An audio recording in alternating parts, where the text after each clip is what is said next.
श्रीमद् भगवद गीता द्वितीय अध्याय का 11वां श्लोक। अब यहाँ से भगवान श्री कृष्ण अपना उपदेश देना प्रारंभ कर रहे हैं। 11वां श्लोक बहुत ही अच्छा श्लोक है। श्री भगवान उवाच, भगवान ने कहा, भगवान श्री कृष्ण ने अर्जुन को इंगित करते हुए कहा, अशोच्यानन्वशोचस्त्वं प्रज्ञावादांश्च भाषसे गतासूंश्च नानुशोचन्ति पंडिताः। अशोच्यानन्वशोचस्त्वं प्रज्ञावादांश्च भाषसे गतासूंश्च नानुशोचन्ति पंडिताः।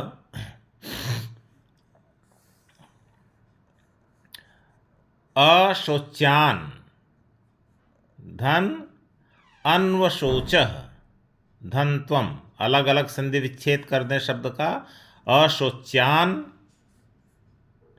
अन्वशोचः त्वम, त्वम माने तुम, हे अर्जुन तुम अशोच्यान जिनका शोक नहीं करना चाहिए, जो शोक करने योग्य नहीं है, अन्वशोचः उसका शोक कर रहे हो, जो शोक करने के योग्य नहीं है उसका तुम शोक कर रहे हो।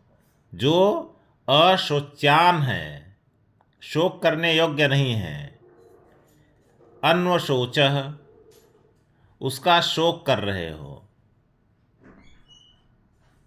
और दूसरी तरफ प्रज्ञावादांश्च विद्वानों की तरह, भाषसे विद्वानों की तरह बोल रहे हो, विद्वानों की तरह, पंडित की तरह बात कर रहे हो।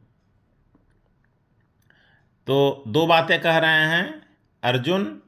एक तरफ तुम जिसका शोक नहीं करना चाहिए उसका शोक कर रहे हो, और दूसरी तरफ बहुत बड़ी बड़ी बातें, विद्वानों की तरह बातें, पंडितों की तरह बातें कर रहे हो। दूसरी पंक्ति में कहते हैं गतासून अगतासून च। गतासून मतलब जो चले गए हैं, जो जा चुके हैं, जो समाप्त हो गए हैं। अगतासून जो अभी नहीं गए हैं या जो अभी समाप्त नहीं हुए हैं। जो चले गए हैं मतलब जो भूतकालीन हो चुके हैं। अगतासून जो अभी वर्तमान कालीन हैं, अभी सामने हैं। इन दोनों का न अनुशोचन्ति पंडिताः, पंडिताः न अनुशोचन्ति, पंडित लोग, ज्ञानी लोग इन दोनों के विषय में शोक नहीं करते हैं। जो चले गए हैं उन पर, उनके विषय में भी शोक नहीं करते हैं, और जो अभी नहीं गए हैं, सामने हैं, उनके विषय में भी शोक नहीं करते हैं। तो इस श्लोक के माध्यम से भगवान श्री कृष्ण एक प्रकार से इस शरीर और इस शरीर के अंदर जो वास्तविक शक्ति शरीरी है, एक प्रकार से आत्मा के विषय में बताना चाह रहे हैं।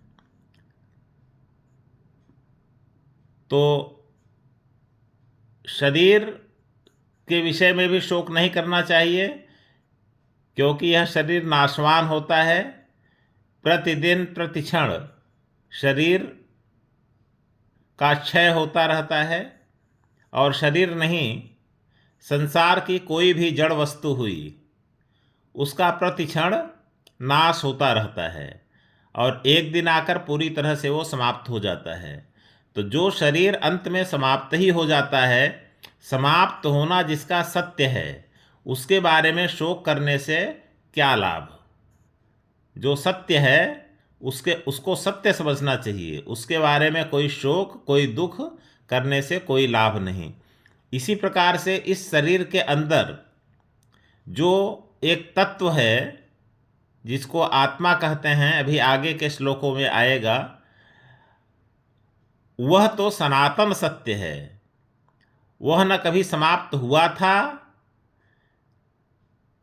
न समाप्त हो सकता है और न ही समाप्त होगा। वह सनातन सत्य है, हमेशा रहने वाला है। वह सत्य है, चेतन है, आनंद है, सच्चिदानंद है। तो जो कभी समाप्त हो ही नहीं सकता है, उसके बारे में भी शोक नहीं करना चाहिए। तो गतासून गतासूंश्च, जो चले गए हैं और जो नहीं गए हैं। एक प्रकार से जो चले गए हैं, जिनके बारे में तुम सोच रहे हो, शरीर के रूप में सोच रहे हो, तो शरीर तो नाशवान होता है, लेकिन वास्तव में शरीर के अंदर जो शरीरी है, जो आत्मा है, वो कभी समाप्त नहीं होती है।